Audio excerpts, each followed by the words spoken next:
how about Pittsburgh? I mean, look, they didn't light up the scoreboard. 16 points against a Cincinnati team that is hurting on offense, but still, 400 yards of offense after Matt Canada's firing. What does it tell us about that bloke? Well, it probably tells us they made the right decision. What about Matt? What about you, Matt? You're the president of the Kenny Pickett fan club, or at least were. Was. Yeah. Yeah. Yeah. I don't know, man. I still just can't make heads or tails of them. Just need a few more weeks without Matt Canada to get a proper read on them. To John's point, Bengals without Joe Burrow just gifted the Steelers opportunities on offense. Look, and to be honest, their defense, keeps opposing offenses off the field, just gives them a chance each and every week. Just wait and see. I still don't understand how everyone is so high on the Steelers to make the playoffs. I still don't think they make it. But yeah, we'll see what this offense looks like in the next couple of weeks. Well, let's play it out though. So they're 7-4 and is it a full game in at the moment? Mm-hmm.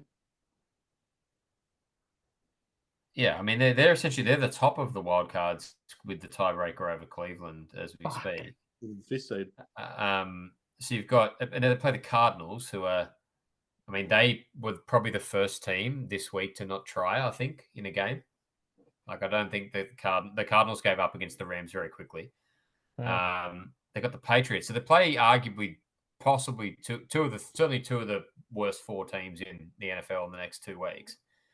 And they play the Colts, the Bengals without Burrow, the Seahawks, and they finish with the Ravens. But they're 7-4 already. They should bank the wins against the Cardinals and the Patriots. And as long as they can win one of the two against the Colts and Bengals, they're going to play playoffs.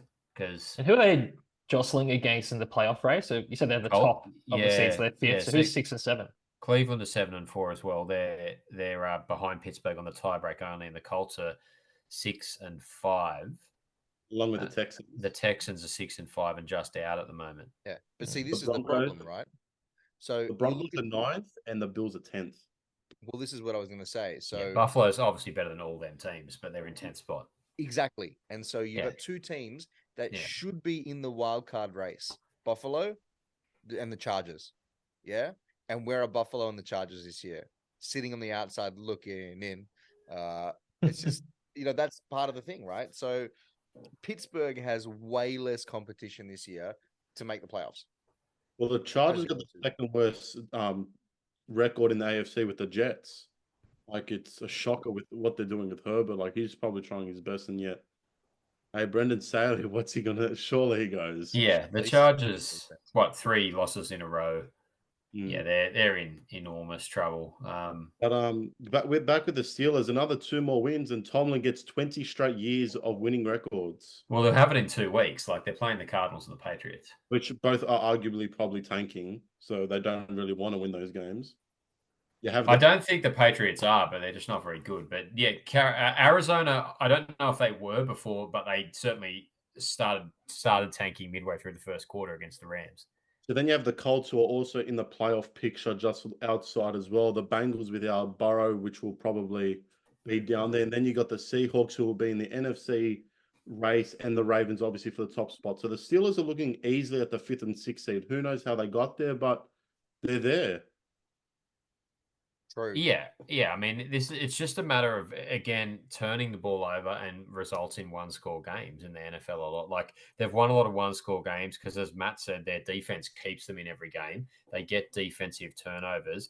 And as limited as Kenny Pickett has either is or has shown or has been allowed to be by Matt Canada, doesn't turn the ball over. And Buffalo, who are clearly better than Pittsburgh in, I don't know about defense, but certainly every other aspect. Their quarterback is way better than any individual player Pittsburgh have. They've just ran the best team in football off the park for the first half on their own home ground on the weekend, and then managed to lose. They're 6-6, and if they played Pittsburgh on a neutral field, they'd pound them by 20. So, but they're not going to play in the playoffs.